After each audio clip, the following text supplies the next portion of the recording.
ప్రముఖ పుణ్యక్షేత్రమైన కొమరవెల్లి శ్రీ మల్లికార్జున స్వామి వారి కళ్యాణాన్ని అంగరంగ వైభవంగా నిర్వహించారు. మార్గశిర మాసం చివరి ఆదివారాన్ని పురస్కరించుకొని వీరశైవ ఆగమ శాస్త్రం ప్రకారం కాశీ పీఠాధిపతి వీరశైవ జగద్గురు శ్రీ మల్లికార్జున విశ్వారాధ్య శివాచార్య మహాస్వామి ఆధ్వర్యంలో కొమరవెల్లి మల్లన్న కళ్యాణం నిర్వహించారు.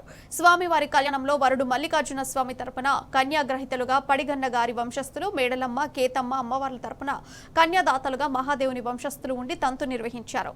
అనంతరం దేవతామూర్తులకు పట్టు వస్త్రాలు, పూల మాలలు ధరింపచేసి సర్వాంగ సుందరంగా అలంకరించారు. స్వామివారి కళ్యాణం సందర్భంగా ఆలయ పరిసరాలు మల్లన్న నామస్మరణతో మార్మోగాయి. మాజీ మంత్రి మల్లారెడ్డి, ఎమ్మెల్యే పల్లా రాజేశ్వరరెడ్డి కొమరవెల్లి శ్రీ మల్లికార్జున స్వామి వారిని దర్శించుకుని ప్రత్యేక పూజలు నిర్వహించారు.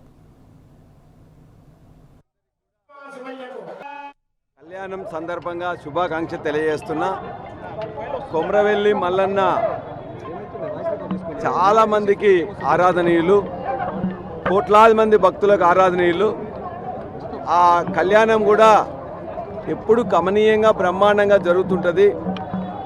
ఈసారి సంతాప దినాలని చెప్పేసి మంత్రులు కూడా రాలేదు. అదేవిధంగా ప్రోటోకాల్ కూడా ఏం లేదు, మేమే అధికారులు చేసుకోమని చెప్పారు. ఏదేమైనా ఎప్పుడు ఏ విధంగా జరుగుతుందో అలానే జరిగితే బాగుంటుంది. అదేవిధంగా కొద్దిగా ప్రచారం తక్కువైపోయి ఏర్పాట్లు మరిన్ని చేయాల్సి ఉండే, ఎందుకంటే దీనికి వేలాది మంది భక్తులు కూడా ఎప్పటికీ వస్తుంటారు.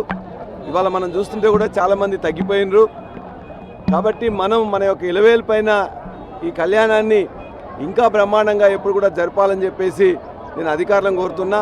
మన కొమరవెల్లి మల్లన్న దేవుడి కళ్యాణోత్సవం పెద్ద ఎత్తున జరిగింది ఇప్పుడే. దీనికి ప్రతి సంవత్సరం కూడా నేను హాజరైతా. ఏది ఏమైనా కొమరవెల్లి మల్లన్న అంటే మా కులదైవం. నేను ఇప్పుడు 72 సంవత్సరాలు ఉన్నా.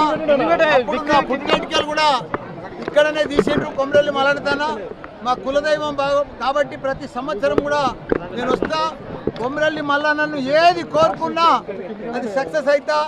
నేను చిన్నప్పటి సంది కూడా పాలు అమ్మినా, పువ్వులు అమ్మినా, కాలేజీలు పెట్టినా, ఇలా పెద్ద పెద్ద విద్యా సంస్థలు, యూనివర్సిటీలు పెట్టి ఎంపీ అయినా, మినిస్టర్ అయినా, మళ్ళీ ఇప్పుడు ఎమ్మెల్యే అయినా ఆ కొమరవెల్లి మల్లన్న దయతోటే, ఇవన్నీ కూడా ఆయన ఆశీర్వాదంతో అవుతున్నాం. కాబట్టి అందరూ కూడా మన తెలంగాణ రాష్ట్రం కూడా మంచి అభివృద్ధి చెందాలి.